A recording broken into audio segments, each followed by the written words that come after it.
Good morning, one and all. I hope you are having only the happiest of Tuesdays today. Looks like the sun is shining. It's going to stay that way. The rain that was predicted seems nowhere in sight, so I'm excited to spend some time outside this afternoon. I hope you are too. All right, let's get into the math for the day. Just to review, we're on Tuesday, so I will help you with this in this video in just a minute, our number talk for the day. Don't forget to watch the other video for a little bit of help on your model drawing. Don't forget to be practicing your facts. Right now, you should be working on 5s this week. So you should be looking for any cards like this one where 5 is a factor. Remember, we didn't fill these in for a reason, so you should be able to say 2 groups of 5 makes 10. Okay? So if you cut yours all up, you can keep practicing the whole bundle, or you can pull out the ones where 5 is a factor and practice those for the day.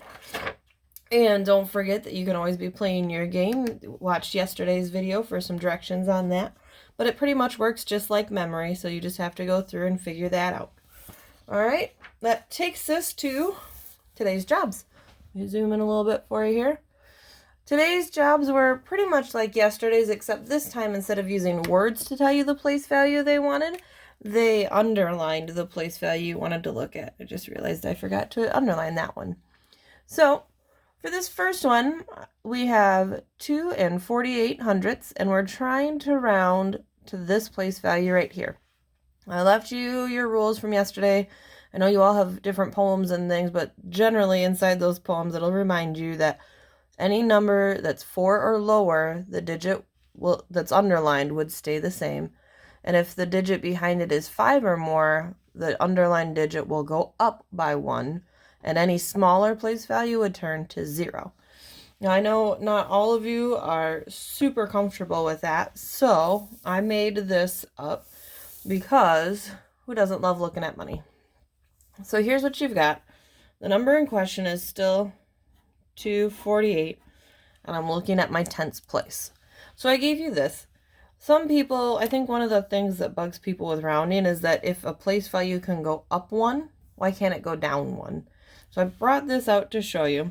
Technically, the question says I have $2.48. And I know my $2 isn't changing because I'm looking at changing my tens place. So that 2 is going to stay put. So I didn't bring out $2, but you could have. So here's 48 cents. Now the question is, what is it closest to in tenths place? So I'm looking at my dimes here. Is it closer to 3 tenths or 3 dimes, 4 tenths or 4 dimes, or 5 tenths, which would be 5 dimes? So the way you'd have to think about that is, I made you a little tiny number line down here. I am right here. Okay? And you know that in anything in a tens place, 5 is halfway.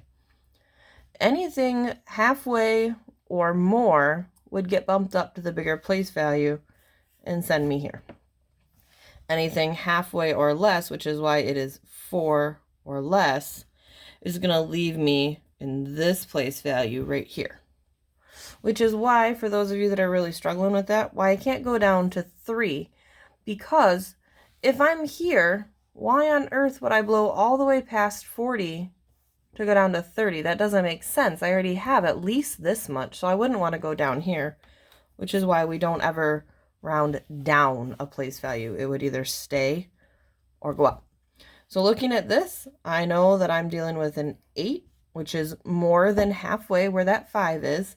So I'm actually, this 48 cents is actually closer to 50. So on this one, I'm going to look at this and say that this is actually closer to this place value. There's my rounded thing to this. The 8 was more than halfway, so the 4 is going to go up, turn into a 5, and everything that was behind it goes to a 0 because I used this 8 to make up my new place value. So everything else kind of converts down to 0. Let's look at this guy. I don't have any money for this one, but you can use those things to think about this. I'm trying to go to my hundredths place. The question is 2 thousandths, at least halfway to my next place value, that I can move that 1 up to a 2, or is it stuck in that position? If you said it's stuck, you are correct. I didn't do anything to that 654 that I had. Never touched that. I didn't do anything to this 7/10 that was there.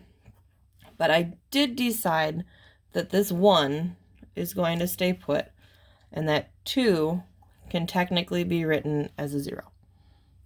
Okay? On to this guy. Now I'm looking here, and I've got this 3 in the hundreds place I'm dealing with, and the question is 60 enough to go from 300 to 400, or am I still closer to 300? What do you guys think?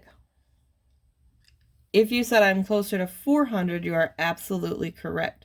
This is going to go, I still have that 12,000, but now instead I have 400 here, and everything else back here is now zeros because you just said I was closer to 400. And technically, if you wanted, you could do a decimal point and 3 zeros because those would be zeros as well. Your job for today is to figure out number 4 and get that answer back to your teachers. Alrighty? Have a good morning.